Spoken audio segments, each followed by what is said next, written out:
Côte d'Ivoire, les ressources énergétiques et agricoles sont concentrées au sud du pays au détriment du nord, où les terres sont moins favorables à l'agriculture, touchées par l'érosion des sols et la désertification.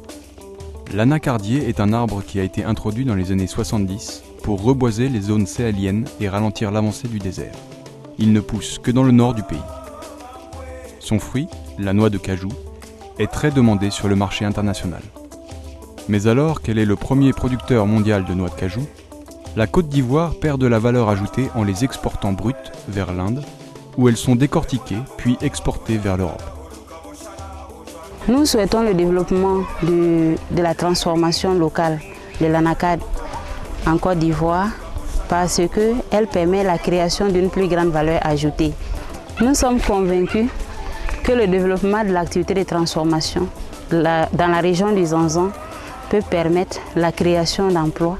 Le développement du décortiquage artisanal dans la région du Zanzan peut constituer un moyen efficace de lutte contre la pauvreté en milieu rural.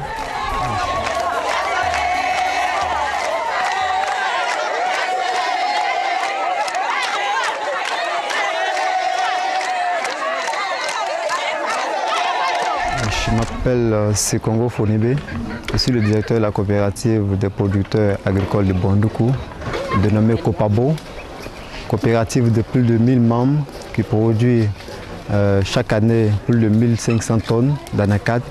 Notre rôle était dans un premier temps de produire l'anacarde que nous commercialisions au port autonome d'Abidjan, mais depuis 2004 et grâce à l'appui de deux partenaires ONG, une ONG européenne appelée Ronjad et une ONG ivoirienne, Inades Formation, nous ont appuyés pour que nous puissions parvenir à la transformation de notre anacarde, transformation qui est pratiquement inexistante au niveau national. Il faut dire que grâce à cet appui, en plus de la fonction de production que nous avons, nous aussi nous transformons la noix de cajou, ce qui nous permet de maîtriser tous les circuits depuis la production jusqu'à la transformation finale. Au niveau de la transformation, il faut dire que l'anacarde est d'abord sélectionnée. Lorsque vous avez les noix, vous avez fait la sélection des noix. Après la sélection, vous passez à la fragilisation qui consiste à chauffer un peu les noix pour faciliter le décortiquage.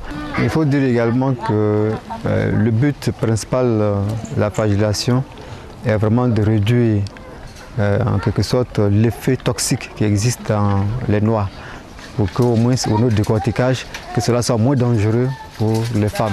Lorsque vous finissez l'étape de fragilisation, il faut que vous séchiez un peu ces noix que vous venez de chauffer. Vous les séchez pendant deux jours et après cette étape de séchage, vous passez au dépelliculage sur les tables que nous appelons communément les machines. Après le dépelliculage, il faut que vous séchiez maintenant les amandes que vous obtenez après le dépelliculage. Vous avez séché ça au four. Cette fois-ci, cela se fait au four. Et après le séchage au four, vous devez dépelliculer. Vous dépelliculez, c'est-à-dire vous enlevez la petite, il y a une membrane qui couvre l'amande. Vous enlevez cette membrane et après cette étape, vous devez maintenant faire le calibrage.